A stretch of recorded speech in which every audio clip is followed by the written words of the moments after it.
everyone, I'm Shannon Kantner and you're watching CMSD TV, bringing you the latest news out of the Cleveland Metropolitan School District. The Republican National Convention crowds are gone, but Cleveland is still in the spotlight, and two CMSD students had their own moment in the spotlight at the RNC.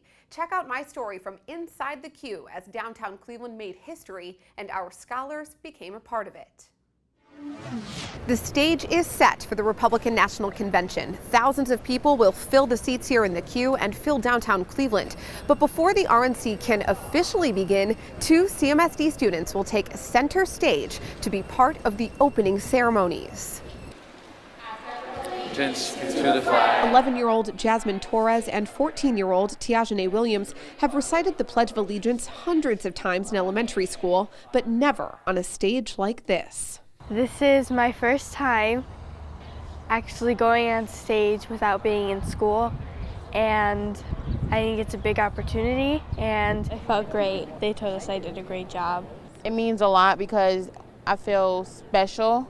I pledge allegiance to the flag of the United States of America. They had a special rehearsal over the weekend to practice the pledge, which was part of the official opening of the RNC on July 18th. And they're joined by three other Cleveland area students, all selected from the Red, Right, and Blue Challenge through Cleveland State's Center for Excellence and Innovation in Education. It was a chance for local 1st through 8th graders to show off their patriotic essays or artwork. We have wonderful submissions, over 600 from all of Northeast Ohio.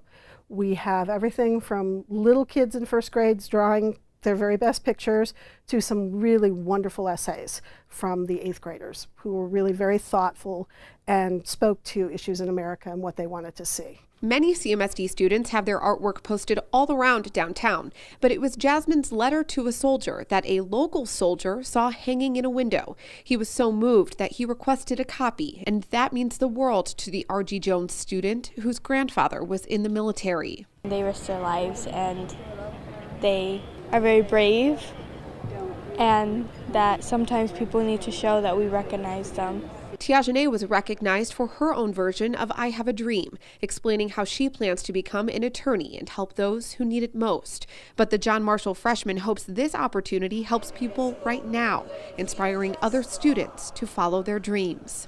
I feel like I'm giving the kids that really don't have hope a good chance. This is their own chance of a lifetime, and their proud parents have set politics aside to bask in this moment, one they'll never forget. I actually held back my tears. I wanted to cry. I mean, this is a very emotional moment for me right now. Very, very proud of her, and it's so amazing. Regardless of whether you're Democrat or Republican, just the fact that we're hosting something like this is amazing. So the fact that my daughter has a chance to be a part of it is just a surprise and a blessing at the same time. The honor of having my daughter on stage in the National Convention, I mean, I'm Democrat, but who cares? I'm here for my family and enjoy the moment, so I'm very happy and proud of her. One nation, under God, indivisible, with liberty and justice for all.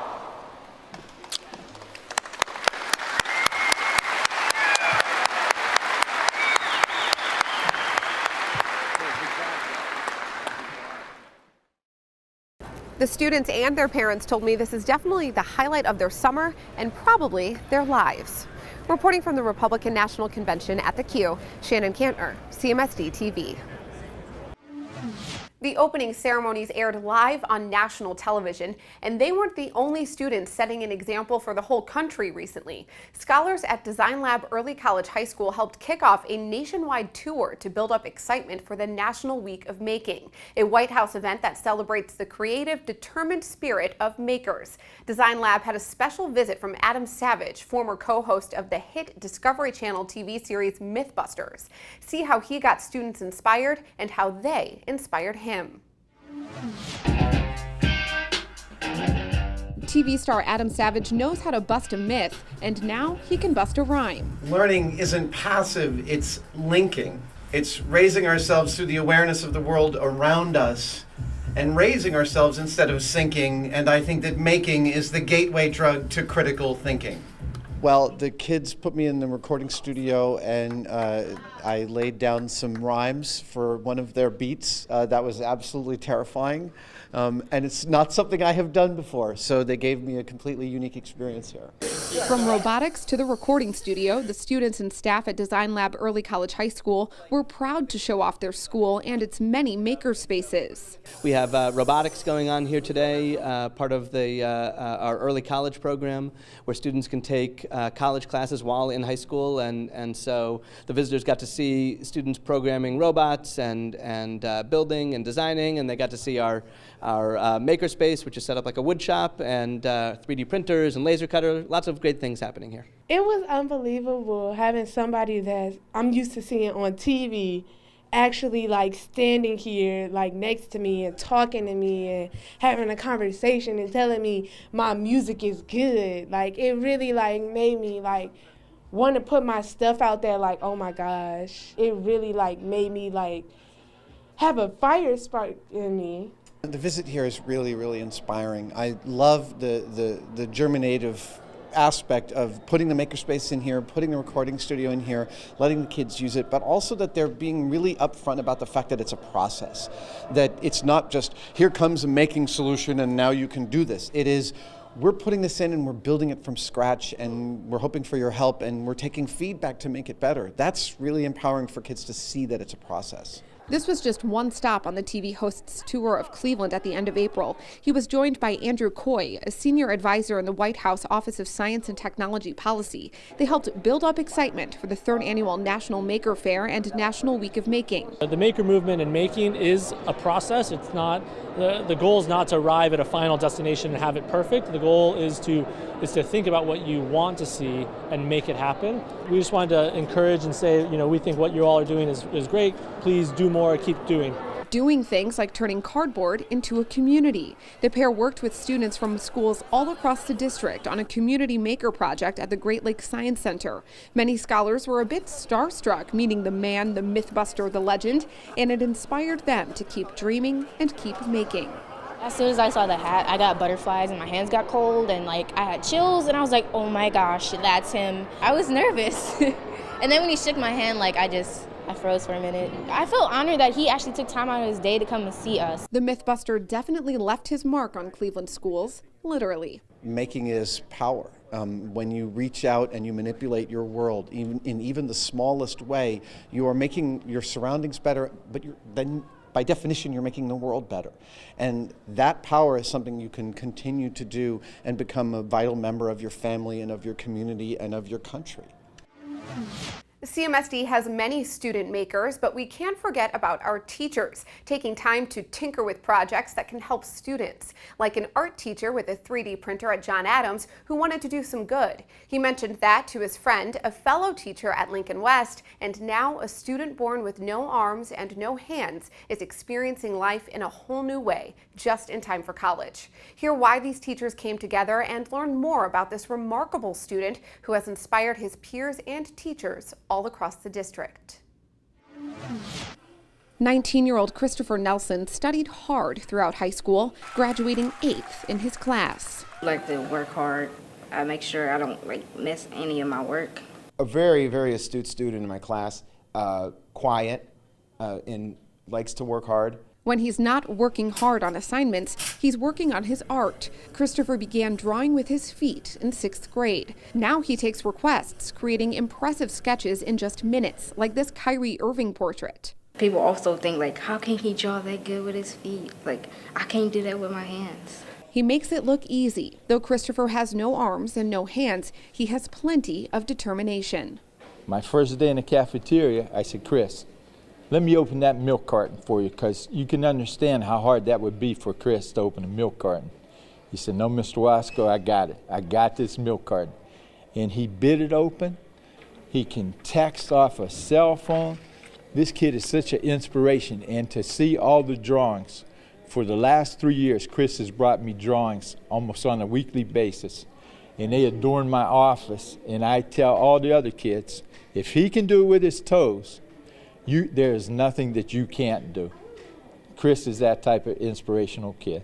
An inspiration not just to fellow students, but to adults too. When an art teacher with a 3D printer at John Adams heard about Christopher, he knew he wanted to help. Well, I found designs for the 3D printed prosthetic arm online, and started putting one together just as a test. And once I got it done and knew I could do it, I started looking for some way that we could make it useful to someone in the district. Mr. McLaughlin and I have known each other since high school. We grew up together, we went to college together. He mentioned, oh yeah, I'd really like to make a 3D printed arm and actually like do some good with this.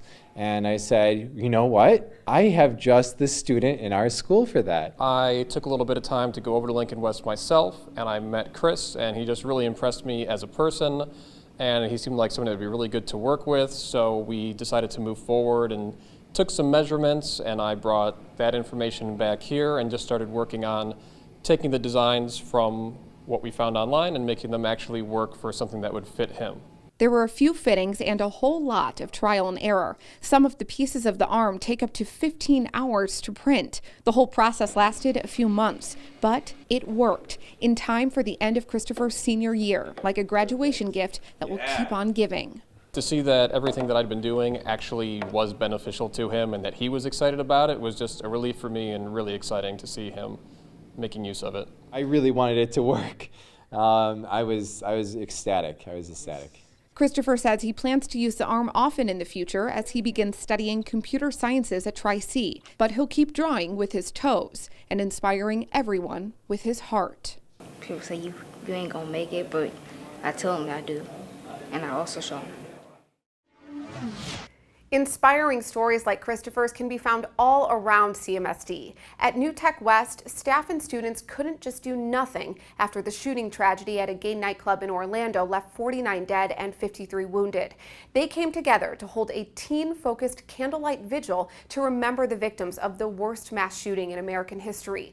The evening included special speakers, student poetry, and a place to write reflections, giving youth a voice so they don't have to live in fear.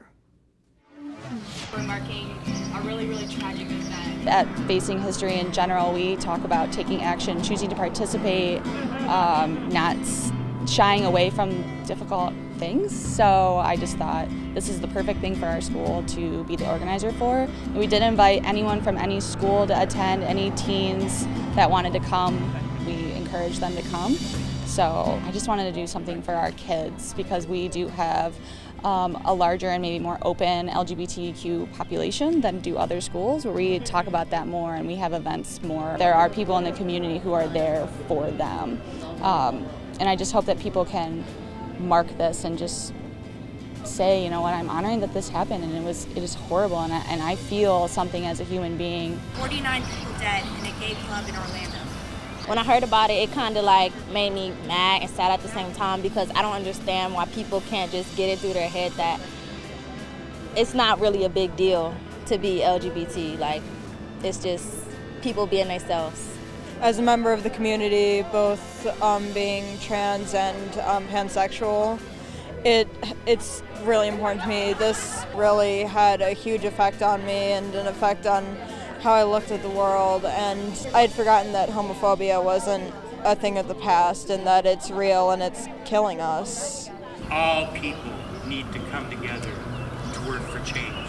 Especially for the kids here, for them to have some kind of perspective as far as what this all means. You know, many of us who are gay have had to live with this fear for many, many years. And a lot of these kids are afraid, are scared, justifiably so. But to live a life in fear is not the way to live a life. And that's the message here, that there is hope.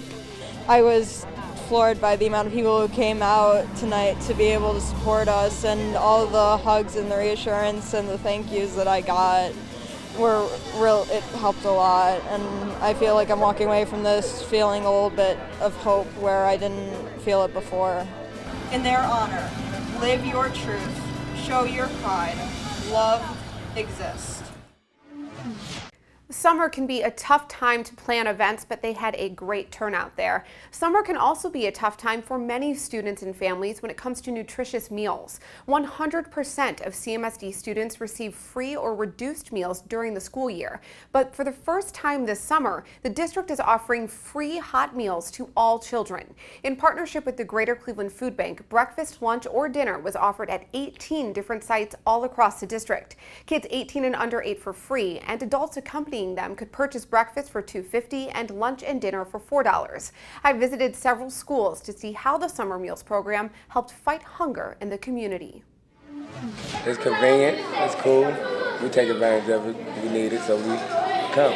Coming to the meals almost every day this summer. His family attends breakfast and lunch and sometimes supper too. He said it's a relief to know his 2 young sons have a place to get 3 hot meals every day. You know your kids ain't hungry, they got something on their stomachs. And it's always hot and nutritious food with fruit and vegetables available. This is a program that is funded by the USDA.